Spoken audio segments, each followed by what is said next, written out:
আমরা এখন কথা বলবো ফাংশন নিয়ে। তো ফাংশন কি? ফাংশন নিয়ে আমরা কাজ করতেছিলাম সে শুরু থেকেই। এই যে ভয়েড মেইন, এটা একটা ফাংশন। প্রথমে বলেছিলাম যে প্রত্যেকটা ডার্ট ফাইলের একটা এন্ট্রি পয়েন্ট থাকতে হবে, সেই এন্ট্রি পয়েন্টটা হচ্ছে এই মেইন ফাংশন। ঠিক আছে, সো মেইন ফাংশন, আমরা ফাংশন জানি। ফাংশনের তাহলে স্ট্রাকচার হলো এভাবে যে একটা রিটার্ন টাইপ থাকবে, সাথে ফাংশনের নেম, ফার্স্ট প্যারান্থেসিস যেটাকে প্যারামিটার বলা হয়, আর হচ্ছে স্কোপ বা বডি। তাহলে আমরা আরেকটা ফাংশন তৈরি করি। ফাংশনের নাম দিলাম যে সে হ্যালো। ফাংশন প্রিন্ট করবে হ্যালো ওয়ার্ল্ড। ওকে, সো এটা একটা ফাংশন। এখন যদি আমরা রান করে দেখি, প্রিন্ট করতেছি সে হ্যালো, রান করে দেখব, রান দিলাম, কিন্তু আমরা এখানে কিছু দেখতে পাচ্ছি না। কেন? কারণ হচ্ছে যে আমরা এই যে ফাংশনটা তৈরি করলাম, এই ফাংশনটা তৈরি করছি ঠিক আছে, কিন্তু আমাদের যে মেইন এন্ট্রি পয়েন্ট, আমাদের মেইন ফাংশন, সেইখানে এইটাকে কল করা হয়নি, এই ফাংশনটা কল করা হয়নি। আমরা যদি এখানে কল করি যে সে হ্যালো, দেখেন সাথে সাথে আমাকে আইডিটা আমার সাজেস্ট করতেছে, তার মানে আমি এখানে এটাকে দিতে হবে। এখন যদি আমরা রান করে দেখি, দেখেন হ্যালো ওয়ার্ল্ড দেখতে পাচ্ছি। তাহলে কি হলো, আমরা এখানে একটা ফাংশন তৈরি করলাম এবং এখানে একটা জিনিস দেই নাই, সেটা হচ্ছে রিটার্ন টাইপ। এখানে যদি আমরা কিছু না দেই তাহলে সেটা অটোমেটিক্যালি ভয়েড টাইপ হয়ে যাবে। ভয়েড, আবার দেখি এখন রান করে, সেম জিনিস। এটা ভয়েড দিলেও হবে, না দিলেও হবে। এখন দিলে ভয়েডের মানে কি? ভয়েড মানে হচ্ছে ফাঁকা, কিছু রিটার্ন করবে না, সে রিটার্ন কিছু না। তো রিটার্ন টাইপ সম্পর্কে আমরা নেক্সট ভিডিওতে শিখব। আপাতত এটা দেখি যে আমরা হচ্ছে এই যে আমরা একটা ফাংশন তৈরি করলাম, ফাংশনটা কি করতেছে? প্রিন্ট করতেছে হ্যালো ওয়ার্ল্ড, সেটা আমরা মেইন ফাংশনে দিয়ে দিলাম। আচ্ছা, আমরা আরেকটা ফাংশন তৈরি করি, সে নেম। ওকে, তো নেম দেব, প্রিন্ট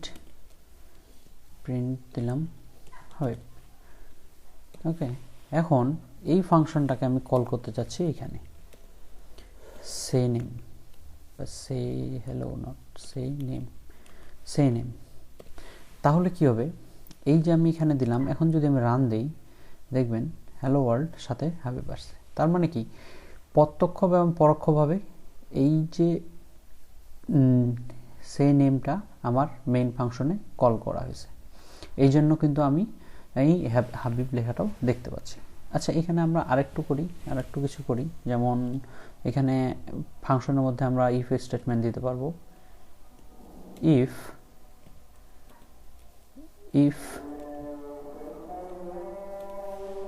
আচ্ছা, তার আগে আমাদেরকে একটা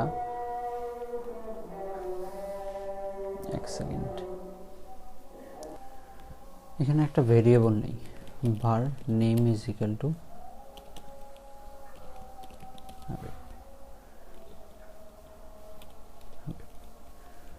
ওকে। এখন আমরা স্ট্রিংয়ে দেখছিলাম আমাদের একটা মেথড ছিল নাম কন্টেন্টস। এখানে একটা আমি কন্ডিশন দিই, নেম ডট কন্টেন্টস কি? String h। যদি এইখানে h থাকে তাহলে কি করব?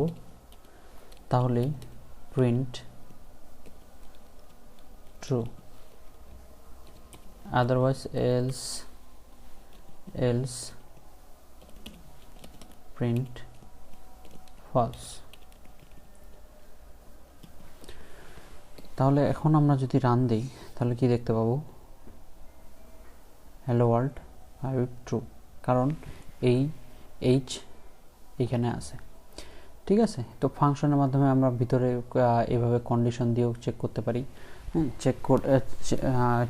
আমরা কন্ডিশনালস ইউজ করতে পারি এর মধ্যে। তারপরে যে বিষয়টা হলো ফাংশন কি করে আমাদেরকে, ফাংশন আমাদেরকে অনেক ইজি করে আমাদের কাজগুলোকে, এবং বিভিন্ন ফাংশনকে এভাবে আমরা কি কোথায় কল করতে পারি। এই যেমন সে নেমটা এখানে কল করা হয়েছিল, আমি যদি এটাকে এখানে কল না করে এখানে ডিরেক্ট কল করি তাহলেও আমার সেম কাজই হবে। দেখি আমরা দেখেন সেম কাজই হচ্ছে। সো এটা আমরা যে কোনোভাবে করতে পারি। তো এইখানে ফাংশনের যে মেন উপকারিতা হলো যে আমরা এরকম অনেক বড় বড় কাজ করে সেটাকে শুধুমাত্র কল করেই এক জায়গা থেকে কল করে সেটাকে কাজ করতে পারি। যেমন আমাদের যত ধরনের লজিক থাকবে, ফ্লাটারের যত সময় লজিক থাকবে সব কোথায় থাকবে, এরকম ফাংশনে থাকবে। ফাংশন আলাদা ফাইলে থাকবে, সেখান থেকে আমরা কল করে ইজিলি মেইন ফাংশনের মাধ্যমে কল করে আমরা ইজিলি ওইটাকে এক্সিকিউট করতে পারবো। তো ফাংশনের প্রথমে আপনারা দেখবেন যে ফাংশনের যে আমার স্ট্রাকচারটা আছে সেটা দেখতে হবে। যেমন প্রথমে data type, return type, hello, সেই হ্যালো ফাংশনের নেম, তারপর প্যারামিটার। আমাদের এখনও প্যারামিটার হয়নি, প্যারামিটারে কিছু নেই, এই জন্য শুধুমাত্র ফাঁকা প্যারামিটার দিয়েছি। তারপর হচ্ছে স্কোপ বা বডি। আমরা প্যারামিটার সম্পর্কে নেক্সট 2-3 ক্লাসে জানবো। তো এরপরে আমরা এই যে ভয়েড, এটা কি কিছু রিটার্ন করবে না, বাট আমরা অনেক কিছু কাজ করে এখানে যেমন এটার মধ্যে কাজ করে ওটার রেজাল্টটা আমরা দেখতে পাচ্ছি, কিন্তু এই ফাংশনও আমাদের কিছু রিটার্ন করতেছে না। তো আমরা এখানে ভয়েড দিতে পারি, নাও দিতে পারি, না দিলে অটোমেটিক্যালি সে ভয়েড নিয়ে নেবে। আর রিটার্ন টাইপ যদি দিয়ে থাকি, রিটার্ন টাইপ দিয়ে যদি না দিই তাও কোনো সমস্যা নেই, বাট রিটার্ন টাইপ এখানে থাকতে পারে। যেমন ইন্টিজার আর বুলিয়ান বা স্ট্রিং, যে কোনো ধরনের রিটার্ন টাইপ থাকতে পারে। রিটার্ন টাইপ নিয়ে নেক্সট ক্লাসে আমরা আলোচনা করব। আপাতত আপনারা এটা নিয়ে প্র্যাকটিস করেন, যত প্র্যাকটিস করবেন তত ভালো শিখবেন, এটাই নিয়ম। ওকে, দ্যাটস ইট।